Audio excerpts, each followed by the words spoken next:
Au lendemain de l'injection, la femelle est retirée de son bac de stockage. On l'emballe dans un linge propre et sec. Une pression ferme et continue avec les doigts le long des ovaires provoque un jet d'ovules que l'on collecte dans un petit bassin. Les œufs mûrs sont plus ou moins transparents, assez petits et au nombre d'environ 600 par gramme. À pleine maturité, une femelle peut produire une quantité d'ovules équivalente à 20% de son poids. Une femelle d'1 kg peut donc produire 60 000 ovules. Pour fertiliser par le sperme du mâle les ovules récoltés, on découpe les testicules. On les presse ensuite de façon à mettre la laitance en contact avec les ovules.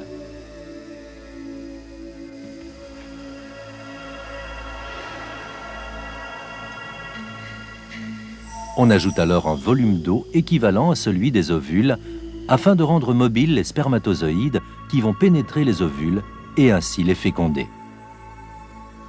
On continue à mélanger le tout pendant 1 minute, temps de survie des spermatozoïdes, puis on passe à l'incubation.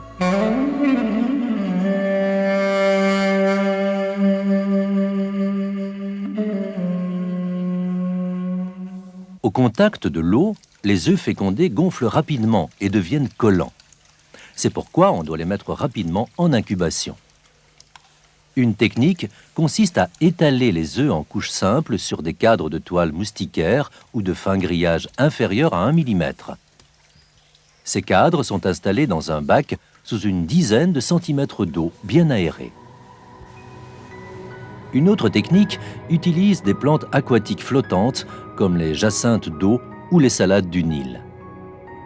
On trempe leurs racines dans le bassin de fécondation et les œufs viennent s'y coller immédiatement.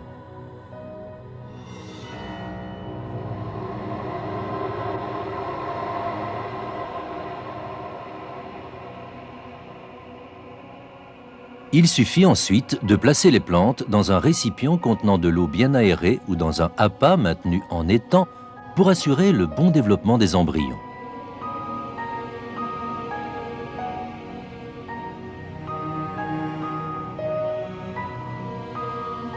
Avec une eau à 24 degrés Celsius et après une trentaine d'heures, l'éclosion est de l'ordre de 50% des œufs incubés.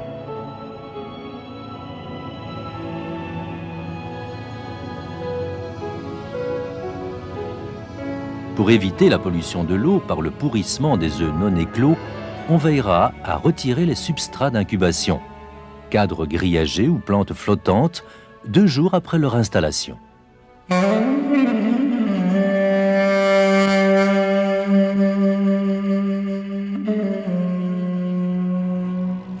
À l'éclosion, les larves d'1 milligramme, perchées sur leur sac vitellin, tombent sur le fond du récipient et effectuent des mouvements déséquilibrés.